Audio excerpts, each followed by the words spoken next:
Assalamualaikum, apa kabar rekan-rekan semua? Ditawari asuransi, mereka mengatakannya trauma. Kayaknya ndak deh.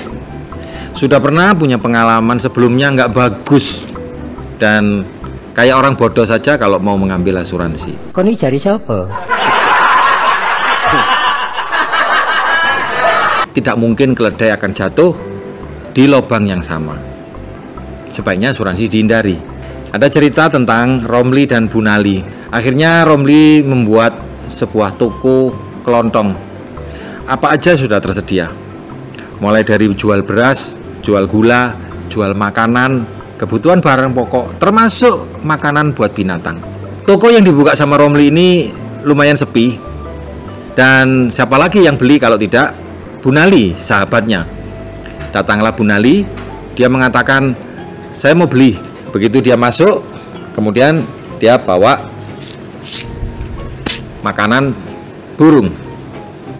Muncul isengnya Romli. "Mbah, buat apa kamu beli makanan burung? Jangan-jangan kamu makan sendiri.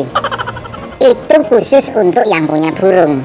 Tanpa basa-basi, Bunali keluar. Dia datang ke rumahnya sendiri. Dia bawa sangkar burung dan dia tunjukkan, "Ini burungku." Esok harinya datang kembali Bunali, beli makanan kucing. Lalu muncul isengnya si Romli. "Mbah, itu buat makanannya kucing.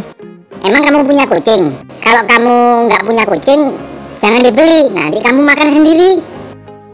Tanpa basa-basi, Bunali langsung loyor keluar dari toko si Romli dan dia gendong kucingnya. Dia tunjukkan kepada si Romli, "Ini kucingku." sambil dielus-elus bulunya yang berwarna putih. Dan dia ketawa. Esokan harinya, hari yang ketiga, ceritanya jadi lain. Si Bunali bawa sebuah kotak. Lalu ditanya sama si Romli, "Mbah, bawa apa itu? Kamu melihara ular ya?" Lalu Bunali mengatakan, "Coba kamu masukkan jarimu ke dalamnya. "Anda." Tak jamin tidak ada apa-apa. Tak jamin tidak mungkin tanganmu digigit." "Bener loh ya? Iya wis, oke." dimasukkanlah tangannya ke dalam kotak ini. Kemudian tangannya berputar-putar, jarinya berputar-putar, dan kemudian mukanya agak sedikit berubah karena dia lihat kok ada sesuatu yang terasa empuk-empuk dan agak basah-basah. Nah, begitu ditarik, dilihat, "Hah? di bau. Ini kok bau kotoran kambing? Bau tembelek?" Lalu Bunali tanya sama si Romli, "Aku boleh nggak beli tisu?" Jadi beli tisu. Jadi dia beli tisu untuk membersihkan kotoran. Kadang-kadang orang seringkali butuh bukti. Kalau tidak percaya, seringkali dia tidak melakukannya. Sama dengan asuransi. Kita seringkali bertemu dengan orang yang mengatakan trauma dengan asuransi. Mari kita pelajari bagaimana peristiwa ini bisa terjadi. Sebagai agen asuransi, kita jangan reaktif menghadapi pernyataan nasabah yang trauma dengan asuransi. Kita perlu pahami yang dimaksud trauma ataukah kecewa. Mungkin kapok, merasa gagal mengambil keputusan. Tentu saja tidak bisa kita pungkiri bahwa banyak sekali pengalaman-pengalaman pahit yang terjadi pada diri kita disebabkan karena agen asuransinya kurang profesional dan tidak terdidik. Jika kita pernah punya pengalaman, saudara kita ditangani oleh seorang dokter, dioperasi, atau mungkin dibedah dan kemudian gagal dalam pengobatannya, dan mungkin bisa sampai pada pengertian malpraktek. Apakah kalau ketika kita yang mengalami sakit dan kita membutuhkan penanganan dari dokter, terus kemudian kita tidak mau lagi, hanya karena satu orang, sehingga akhirnya kita tidak percaya dengan seluruh dokter yang ada di Indonesia? Sama saja dengan industri asuransi.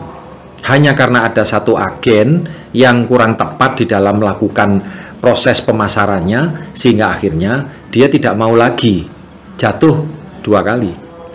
Justru kalau kita membiarkan peristiwa ini, maka image tentang asuransi itu buruk akan terus-menerus melekat pada diri nasabah itu. Tugas kita adalah memberikan literasi, memberikan edukasi kepada mereka. Apa yang perlu kita lakukan? Yang pertama, Anda dengarkan duduk peristiwa yang sesungguhnya. Bagaimana ceritanya sehingga nasabah itu mengalami kekecewaan.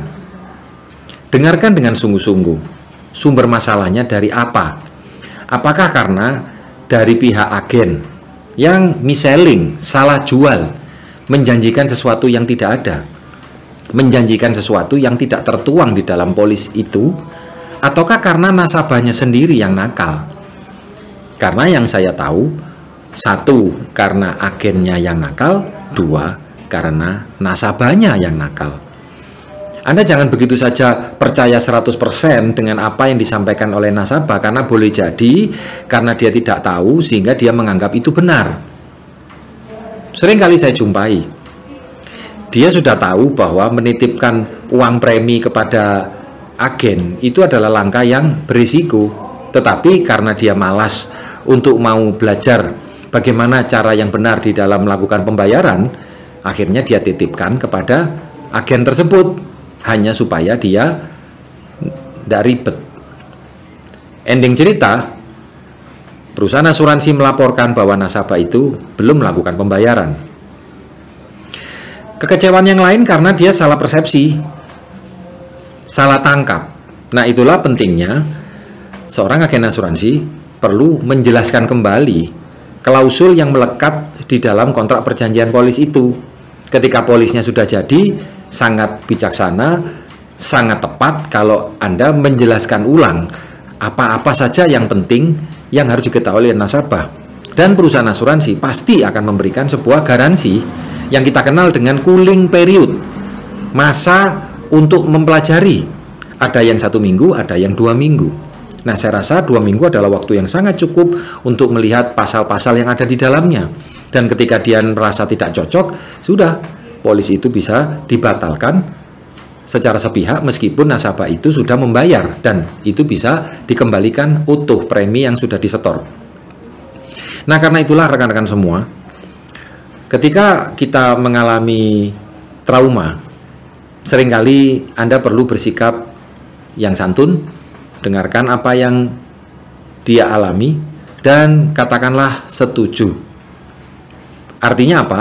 Jika Anda di posisi nasabah tersebut, maka bisa jadi kita juga punya perasaan yang sama. Yang kedua, Anda tanyakan bagaimana ceritanya. Jadi jangan langsung Anda bantah, wah tidak mungkin Pak. Dan jangan pula Anda langsung pulang, karena itu berarti membuktikan bahwa asuransi itu tidak benar. Wah, repot sampai butuh teror. Anda harus berani menghadapi kenyataan, duduk bersama nasabah itu, katakanlah setuju, dan dengarkan ceritanya secara seksama. Gunakan pendekatan I feel, I felt, I found. Feel, felt, found.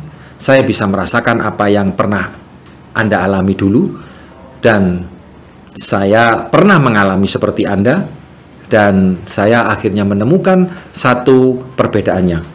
Inilah pentingnya seorang agen asuransi memiliki polis. Kalau Anda tidak punya polis, maka Anda akan sulit memahami maksud daripada nasabah itu. Dan ketika kita sebagai agen sekaligus sebagai nasabah bisa merasakan, bisa mengetahui duduk persoalannya, Anda bisa memberikan pengertian baru tentang bagaimana yang benar. Nah, kalau Anda melakukannya itu secara berkesinambungan, secara berkala, dan hubungan Anda dengan nasabah itu sudah terjalin dengan baik, saya yakin orang yang kecewa akan berganti dengan sebuah rasa terima kasih. Saya ambil contoh. Jika kita bisa menerima fakta bahwa ada peristiwa yang benar-benar itu mengecewakan kita, tapi secara logika, mari kita pikirkan satu hal ini. Jika kita sebagai warga negara di Indonesia ini yang tahu ada sebuah risiko dalam kehidupan, adakah lembaga selain asuransi yang bersedia memberikan garansi, memberikan santunan secara bergaransi dalam bentuk uang tunai dan itu diberikan secara cuma-cuma, bukan merupakan sebuah hutang? Ada nggak? Adakah lembaga perbankan yang memberikan santunan dalam jumlah ratusan juta bahkan miliaran pada saat kita mengalami sakit kritis? Adakah lembaga keuangan lainnya seperti leasing yang akan menggratiskan dan membebaskan kewajiban Anda membayar ketika yang mengajukan kredit itu sakit kritis? Atau lembaga pegadaian? Atau lembaga koperasi? Coba mari kita cari. Jika Anda merasa kecewa dengan yang namanya asuransi, maka solusinya adalah apa hikmah yang bisa kita pelajari dari pengalaman buruk di masa yang lalu. Dari waktu ke waktu perusahaan asuransi terus-menerus memperbaiki kinerja manajemennya dan kinerja para agen-agennya. Nah, saya percaya di era digital ini, di era keterbukaan ini, saluran channel untuk mengajukan keluhan, mengajukan keberatan sudah tersedia sedemikian luas, sedemikian mudah. Jadi, sebelum Anda kecewa, Anda bisa bertanya secara detail. Bahkan setiap agen asuransi diikat dengan peraturan perundang-undangan yang membuat mereka bisa terjerat dengan pasal pidana kalau mereka melakukan penjualan yang keliru. Dikenakan denda kurungan dan dikenakan penjara secara fisik. Menjadi agen asuransi bukan hanya bermakna melayani, memberi informasi, dan kemudian mendapatkan komisi tanpa konsekuensi. Dan ketika nasabah itu mengalami satu keluhan, komplain, Anda bisa langsung ajukan kepada perusahaan tersebut. Sebagai bahan informasi, bahkan Anda bisa mendapatkan polis gratis. Kau ini cari siapa?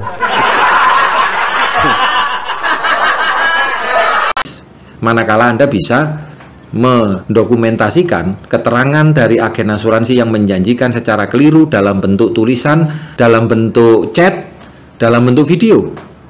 Jadi kalau perlu, pada saat nasabah tersebut diterangkan oleh agen asuransi, Anda berhak kok untuk merekam semua kalimat pernyataan yang disampaikan oleh agen itu. Ini untuk menunjukkan sebuah transparansi. Dan kami semua bersedia untuk mempertanggungjawabkan segala informasi yang kami sampaikan. Tujuannya apa? Untuk melindungi hak-hak konsumen dan hak-hak nasabah. Yang sering kali terjadi adalah nasabah ini salah paham. Tidak bisa membedakan antara klaim dan yang namanya withdrawal. Setelah membayar 10 tahun atau 5 tahun, kemudian dia menarik uangnya dalam keadaan dia masih sehat dan dia belum tutup usia, ternyata hasil investasinya tidak seperti yang dia inginkan. Ya wajar, karena memang asuransi tidak diperuntukkan sebagai strategi untuk mendapatkan sebuah keuntungan, karena asuransi adalah proteksi. Nah, karena itulah jangan sampai Anda seperti cerita Bunali dan Romli tadi, menunggu bukti dulu baru percaya. Jangan sampai kita mengalami peristiwa yang tidak menyenangkan dulu baru kita ikut asuransi. Karena apa? Boleh jadi pada saat Anda membutuhkan asuransi, perusahaan asuransinya yang tidak bersedia menerima kita karena kondisi kesehatan kita sudah tidak seperti orang sehat pada umumnya. Silakan Anda komentar di kolom di bawah ini jika Anda punya pengalaman yang kurang menyenangkan tentang asuransi, dan saya akan mencoba untuk memberikan tanggapan. Oh ya, jika ada di antara Anda yang membutuhkan sebuah topik bahasan khusus atau Anda punya ide materi yang ingin dikupas, silakan Anda tulis di komen di bawah. Saya akan mencoba untuk menghadirkan untuk Anda buat kita semua. Dan klik subscribe serta Anda klik tanda lonceng agar Anda mendapatkan notifikasi, dan sampai jumpa di vlog kita selanjutnya di sesi Handling Objection. Terima kasih.